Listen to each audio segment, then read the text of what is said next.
smart meters we have. We've spoken about tax incentives to reduce the cost of operation of these businesses. Because we have local businesses here, even foreign businesses here, who have the capacity to produce to meet domestic demand and ensure import substitution. And by doing that, reduce the pressure on our currency, improve our reserves, create jobs, and so on. However, they are unable to do so because of the high cost of their operation, which makes them uncompetitive, which makes their prices comparatively higher than the imports, the cheaper and in some cases subsidized imports they have to compete again. So by using tax incentives, significant tax incentives for these strategic industries, we will be able to reduce significantly their cost of doing business, and they will be able to be competitive, not only in the Ghana context, but even in the continental, sub-regional, and international context. We've also spoken about financing support for certain strategic businesses to help them operate 24/7. Because if some of these companies are to meet domestic demand, they cannot do it alone. They cannot do it with just credit from our financial institutions.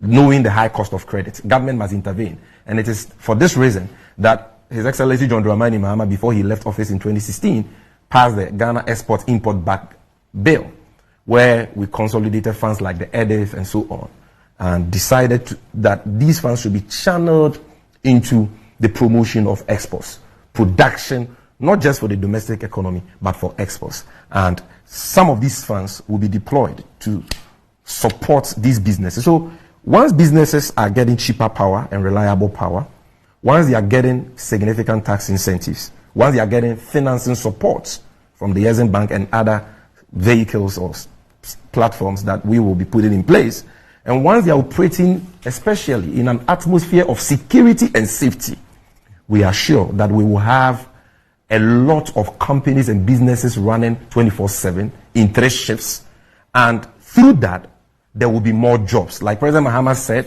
Kwaku may get a job in the morning, but Kwejo is likely to get a job on an evening shift, and Amma is likely to get a job on a night shift. And Doc, anytime we have provided, this, I'll be wrapping up. Anytime we have provided these explanations, some have asked that, already in the existing 8-hour schedule, there are a lot of inefficiencies. What will we do about that? That is something that only applies to the public sector, not the private sector, really. And we have said that we will be passing a new employment act, which will be implemented side by side with the Labor Act. And as part of that, we will be putting in place measures to root out the age-long practices in our public sector that militates against productivity. So discipline is something we're going to promote, and productivity is something we're going to take very seriously, even in the already existing 8-hour cycle. Finally, some have said that would a policy be compulsory? No, it will not be compulsory. No economic policy in the nature of a 24-hour economy is made compulsory. It is voluntary. The policy blueprints will be out there, put it out. When? You see, so 2 levels. First of all, the policy blueprints for the 24-hour economy strategy, okay, or let me say this blueprints, let me use the right words. The blueprints for the 24-hour economy strategy will be put out before the 2024 election. That is after the launch of our manifesto.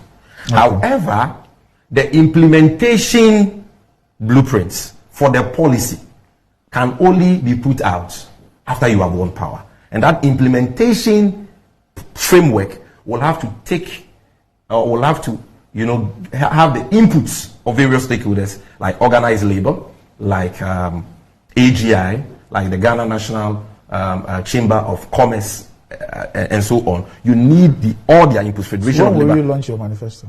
The manifesto will be launched early next year. Because it looks like quite a number of people have expressed an interest in seeing the policy document so that they can critique it properly. Sure. Yeah. Criticisms, constructive criticisms are important, not criticisms about people